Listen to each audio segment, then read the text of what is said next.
Hello, MavMind Collective, and welcome to another episode of the HypnoSales Show. Today I'm going to be talking about assumptions.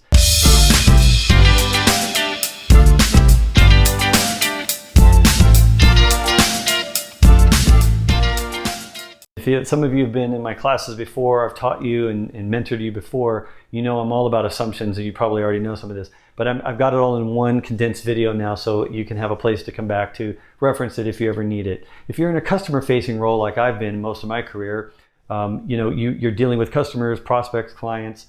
You're engaging with them over Zoom, in person. They're asking you questions. You're trying to figure out how to deal with answering their questions or giving them the guidance and then ushering through the perfect experience, both in the pre-sale and the post-sale cycle. That whole experience before and after they purchase your product or service.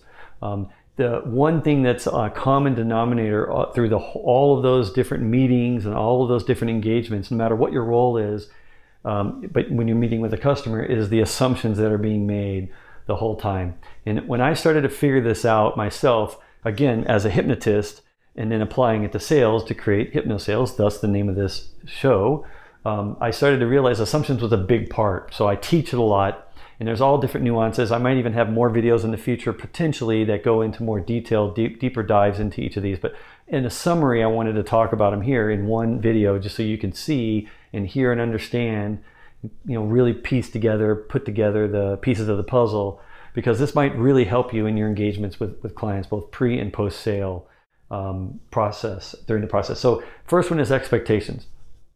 That is all the expectations in a customer-facing meeting or in a process with a customer. Those expectations are always assumed. We're always assuming the expectations. And it's really based on the fact that we've dealt with other vendors or we've dealt with other customers. As the vendor ourselves, we deal with other clients and prospects. We've sort of, after a while, start to assume what those expectations are. Now, if you're new in the role, if you're starting out and this is the first time you've ever been in a customer-facing role, you won't have any expectations. So you'll just be learning as you go, watching other people. But after you watch and observe and shadow and figure it out, you'll start to assume things based on the experiences you have.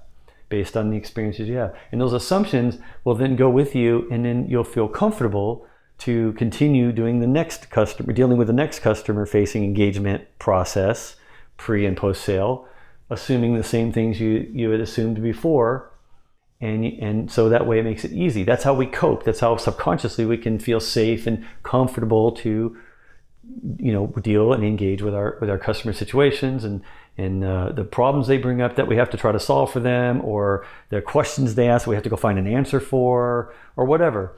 We're always assuming the expectations the whole time. And so that's the one thing you need to try to break yourself of. You need to learn and kind of become aware that the assumption you're making about an expectation may not be the same for this engagement with this particular customer as it was before. You have to, you can sort of do it, but you really want to question and wait a minute, do I really know all of the expectations? So you need to ask for expectations a little bit more. You need to reset expectations a lot more often.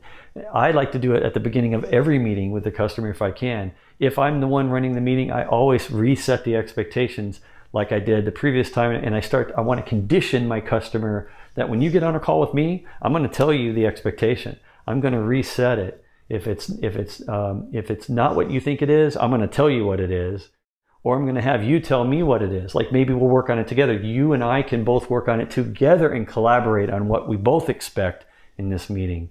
And if you get out of that habit, if you only do it in the beginning and then you get comfortable with the customer as they go through the process and kind of, they buy your product, and then even in post-sale, if you start assuming the expectations at that point, you're missing out. You're missing out on having a deeper relationship and creating more loyalty with your customer and really creating the perfect experience for them. Because subconsciously what's going to happen is they'll start assuming the expectations, and you'll start assuming it, or other people that you're working with on your team that works with them pre and post sale, they'll start assuming the expectations, and then the expectations at some point will get misaligned. They won't be congruent.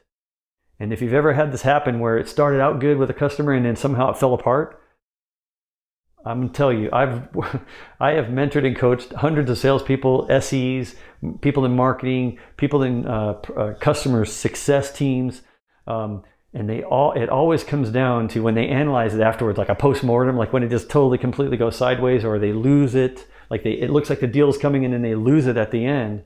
When I go back with them and I question them and I start asking them about, well, what were your expectations? What were their expectations? A lot of times at the end when it fell apart, they can't tell me. They didn't know. They'll guess. They'll say, they were thinking this. And I'll say, are you sure? Did you ask them that? Did you set that expectation? Did they set that for you? How do you know for sure? And every time they'll tell me, oh, I'm just assuming, I was assuming that was what it is. Every time. So that's how I know this. But from working with hundreds of salespeople and SEs and different customer-facing roles, I've learned that it's always an assumption that's your downfall when it's an expectation that's involved. So don't assume the expectation. Always ask for the expectation or reset the expectation and have them say, no, I want to do it this way. And make sure you and the client, customer, prospect knows what the expectation is before you even start. And then everything will be smooth sailing if you do it every time consistently. So I'm really big on this. I avoid this because I just don't like it when I lose a deal, when I lose the customer, when the customer gets mad or angry and just doesn't call me anymore, or doesn't want to be involved with me anymore. I don't like that. And it's always because of the assumptions I made about their expectations. So I don't do that anymore. And I'm telling you, you need to stop doing that and start resetting, or asking for expectations every time you engage with your client. Now, what's the second one? Motivation. Here's the other assumption we make. And I've seen this happen way too often with the people I mentor and coach in any customer facing role. They always assume the motivation of the person based on what they're asking them to do or what question they're asking them. So like maybe early on in the pre-sales process, they're asking you a bunch of questions about your product. And we all, it's common nature. So subconsciously, we kind of listen to the question and we assume the motivation, and then we answer the motivation according to what we're assuming. And sometimes we get it right. Sometimes it's exactly aligned. It is the motivation. But then sometimes we're completely wrong. It's completely off base. And we don't know what happened, and then everything breaks down, and then something happens and the customer stops calling us, they go dark on us, or they decide to go with a competitor or whatever. And we knew that they liked our product. We knew we were perfect for them. It was the right fit. But somehow, because the motivation was different, their motivation was is different than what we assumed it was. And we assumed a different motivation. Therefore, we responded and we acted and reacted and worked with them and collaborated with them in the wrong way than what their motivation was. And they basically said, okay, done. And they don't even tell you why. They just stop calling you, or they just say, we're going with a competitor, whatever. So if you've ever had that happen, and if you were to go back and ask that person that kind of backed off or kind of, just went dark or just pulled out, you might find out that their motivation, go back and ask them their motivation of why they did that, like in a postmortem, and you'll be surprised that you had it wrong. You were assuming the wrong thing. So what that means is you need to always be asking them for their reasons for asking you the question, or the reasons, their motivation for wanting you to go perform this task or whatever, just to make sure, just to validate and verify for yourself that you're not assuming the wrong motivation. Because if you find out that it's wrong motivation, then you have a chance to adjust, and you can adjust and you can keep it back on track. And you might end up winning the business after all. And I've seen lots of great salespeople that know how to do this, like I've learned it from them, and I've learned to do it myself too, from hypnosis, because I know subconsciously we're always motivated by things, but we always assume it all the time. And in hypnosis, when I'm trying to help someone with a hypnotic trance, like to put them in a hypnotic trance to help them like stop smoking or something, or some kind of thing they're trying to change, I need to understand their motivations in order to know how to put the right suggestions into the subconscious so they can actually undo whatever the bad habit they have.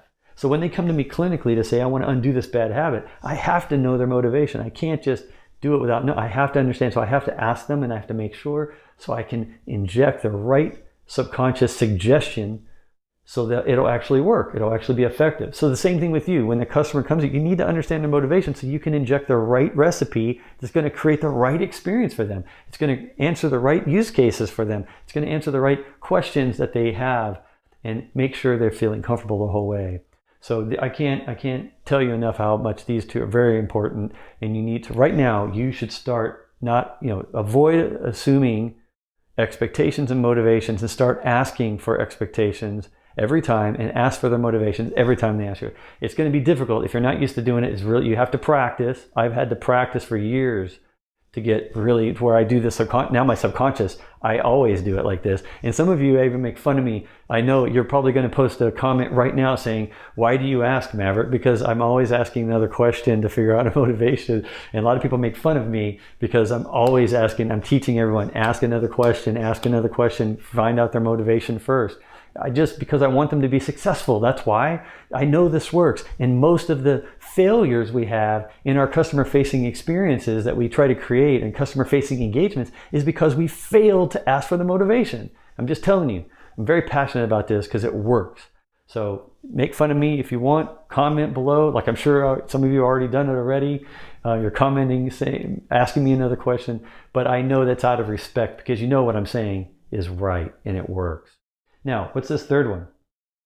Everything is okay. This is the magic. I've never really shared this with very many people, but I'm going to share it with you right now. This is the only assumption you should ever make. This is the only assumption you should ever make with a prospect, client, or customer, ever, is that everything is okay. Now, why is that? Because most of the time, it's not okay. Everything's not okay. That's why they're coming to you. They need help. They want your guidance. They need you to explain something to them. That's why they're taking the time to schedule a Zoom meeting with you or a call with you because they need something from you and everything's not okay. But if you assume everything is okay, they'll correct you every time. They'll reset your expectation every time. So make sure you're assuming everything's okay. And what I mean by that is, let's say they say, hey, I need some help with a resource with a particular implementation idea that we have, a use case that we have. Can you get someone to help me? You might assume the timeline, everything's okay. You might say, oh yeah, okay. And I'm sure you probably have all the time in the world. Everything's fine right now and you don't need the resource right now, right? So you assume that everything's okay and that they don't really need it right now. And then they'll say, no, I need that resource like tomorrow. And they'll correct your assumption that everything's okay. They'll say, no, it's not okay. I need that. Or you might even do it like with a price tag. You might say, I'm sure you're used to spending lots of money on products. I'm sure money is not a problem. Everything's okay with that part of it. Like you have budget for that, or like you could say it like that to where then there'll be like, wait, hold on, no, I don't have all the money in the world. I only have this much. And then they'll reveal to you. They're more likely to reveal more things by correcting you because everything is okay, is your stance. And they're like, no, everything's not okay with that. So I like to use this one quite a bit. I may do a video later on just this and give you a little bit more specific things you can say when they respond. But in general, I just want you to know that this is the only assumption I ever make, is that everything is fine. They don't need my help. They have all the money in the world. They have all the time in the world. If they never contact me again, that's perfectly fine. That's what I'm assuming all the time. And I'm taking that stance and assuming that, to where then if it's not, they'll correct it. And also if they agree with it, so here's the other cool part. If they say, oh yeah, no, I have plenty, if you say, I'm sure you have all the money in the world and you don't need to worry about money. Money is not really the issue here. Everything's okay with that. And then they say, yeah, that's fine. We do have all the money in the world. Like they might agree with you and then you'll be like, cool. Like I figured out that, but money's not the problem. Or if you say, I'm sure you have all the time in the world. You have plenty of time to decide on this, and maybe it's next year you'll decide. It's not right now, it's later. And you assume that everything's okay and therefore there's no time pressure. And if they agree to that, if they say, yeah, I know we have, yeah, that's fine. You're right. If they agree with you and say you're right, now it's not urgent. It's something it's not even in the primary, it's not even something primarily they're focusing on. If you say next year and they say yes, next year is fine to meet again, now you can DQ and disqualify, push it out, and not even spend any time on it.